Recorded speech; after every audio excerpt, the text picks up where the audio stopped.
बच्चे ने दी माँ बाप को एक सीख। किसी गांव में एक बूढ़ा व्यक्ति अपने बेटे और बहू के साथ रहता था। परिवार सुखी संपन्न था, किसी तरह की कोई परेशानी नहीं थी। बूढ़ा बाप, जो किसी समय अच्छा खासा नौजवान था, आज बुढ़ापे से हार गया था। चलते समय लड़खड़ाता था, लाठी की जरूरत पड़ने लगी थी। चेहरा झुर्रियों से भर चुका था, बस अपना जीवन किसी तरह व्यतीत कर रहा था। घर में एक चीज अच्छी थी कि शाम को खाना खाते समय पूरा परिवार एक साथ टेबल पर बैठकर खाना खाता था।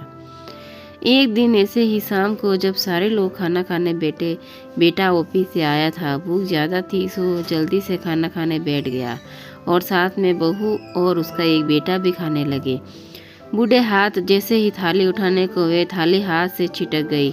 थोड़ी दाल टेबल पे गिर गई। बहू बेटे ने घृणा की दृष्टि से पिता की ओर देखा और फिर से अपना खाना खाने में लग गए। बूढ़े पिता ने जैसे ही अपने हिलते हाथों से खाना शुरू किया तो खाना कभी कपड़ों पे गिरता, कभी जमीन पर गिरता। बहू चिढ़ते हुए कहा, हे राम, कितनी गंदी तरह से खाना खाते हैं, मन करता है इनकी थाली किसी अलग कोने में लगवा देते हैं। बेटे ने भी ऐसे सिर हिलाया जैसे पत्नी की बात से सहमत हो। उनका बेटा यह सब मासूमियत से देख रहा था। अगले दिन पिता की थाली उस टेबल से हटाकर एक कोने में लगवा दी गई। पिता की डबडबाती आंखें सब कुछ देखते हुए भी कुछ बोल नहीं पा रही थी। बूढ़ा पिता रोज की तरह खाना खाने लगा। खाना कभी इधर गिरता, कभी उधर। छोटा बच्चा अपना खाना छोड़कर लगातार अपने दादा की तरफ देख रहा था। माँ ने पूछा, क्या हुआ बेटे, तुम दादाजी की तरफ क्या देख रहे हो और खाना क्यों नहीं खा रहे हो? बच्चा बड़ी मासूमियत से बोला, माँ, मैं सीख रहा हूँ कि वृद्धों के साथ कैसा व्यवहार किया करना चाहिए। जब मैं बड़ा हो जाऊंगा और आप लोग बूढ़े हो जाओगे तो मैं भी आपको इसी तरह कोने में खाना खिलाया करूँगा।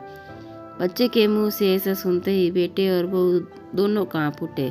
शायद बच्चे की बात उनके मन में बैठ गई थी, क्योंकि बच्चा ने मासूमियत के साथ एक बहुत बड़ा सबक दोनों लोगों को दिया था। बेटे ने जल्दी से आगे बढ़कर पिता को उठाया और वापस टेबल पे खाने के लिए बिठाया और बहू भी भागकर पानी का ग्लास लेकर आई कि पिताजी को कोई तकलीफ ना हो। इस कहानी से शिक्षा मिलती है कि माँ बाप इस दुनिया की सबसे बड़ी पूंजी है।